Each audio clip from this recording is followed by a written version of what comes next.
আপনি যেটা বলেছেন অ্যাকচুয়ালি আমি যেহেতু লাইফে আছি, আপনি লাইফের ব্যাপারে বলেছেন, লাইফ কনটেক্সটে যদি বলি ইন্স্যুরেন্সের প্রয়োজনীয়তা কেন, আসলে ইন্স্যুরেন্সটা আসলে যারা ইন্স্যুরেন্স করে তাদের জন্য না, এটা হচ্ছে আমার পরিবারের প্রতি ভালোবাসা এবং আমার পরিবারের প্রতি দায়বদ্ধ থেকেই বিমা করা উচিত। কারণ আমি বিমা করলে আমি মারা গেলে আমি হব না, কিন্তু আমার পরিবার যখন আর্থিকভাবে ঝুঁকির মধ্যে পড়বে, দেউলিয়া হওয়ার অথবা মানুষের কাছে হাত পাতবে, সেটা থেকে রক্ষা করার জন্যই আসলে বিমা করা দরকার। এটা first issue.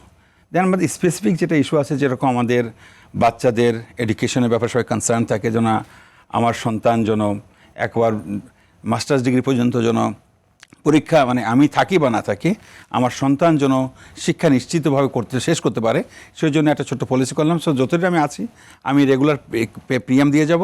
In my absence insurance company আমার বাচ্চাকে রেগুলার স্টাইপেন্ড দেবে এবং সে তার এডুকেশন শেষ করে তার জীবনে প্রতিষ্ঠিত হতে পারবে। ঠিক একইভাবে যেরকম থাকে যে আমি আবার যদি আমার কথা বলি, আমারও অনেক সময় আছে যে ওল্ড এজে যখন যাব আমি, আমার একটা ঝুঁকি আছে, সেই সময় ইনকাম থাকবে না, খরচ থাকবে। সো একটা লং টার্ম ফোর্স সেভিংসের জন্য একটা ইন্স্যুরেন্সের প্রয়োজন আছে এটা, এবং ওয়েলথ ক্রিয়েশন ব্যাপারটাও থাকে।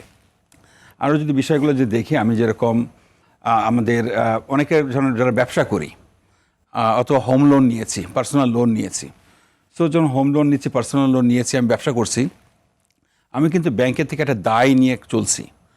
এখন যতদিন আমি ব্যবসা ভালো করছি, আমি বাড়ির ইনস্টলমেন্ট ঠিক মতো দিচ্ছি, my family is protected. But আমি যদি কোনো কিছু হয়ে যায়, কিন্তু আমার ব্যবসার যে কোটি কোটি টাকার যে আমার দায় রয়ে গেছে, সেটা কিন্তু দায় লায়াবিলিটি চলে আসবে আমার ফ্যামিলির উপরে।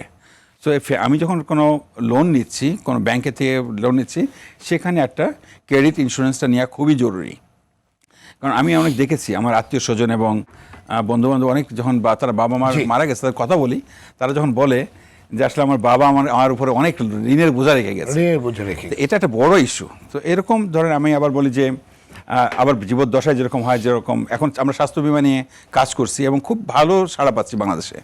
সো সেখানেও দেখছি যে এখন স্বাস্থ্য বিমা, আগে যেরকম চিকিৎসার বিষয়টা আমরা সরকারি হাসপাতালের উপরে ডিপেন্ডেন্সি ছিল, কিন্তু এখন যেটা বলি যে এই 80 দশকে যখন প্রাইভেট হসপিটাল আসছে, আমি নিজে অনেক সময় চিন্তা করতাম যে এই প্রাইভেট হসপিটাল চলবে নাকি, সরকারি হসপিটালের কোন ফ্যাসিলিটি রয়েছে।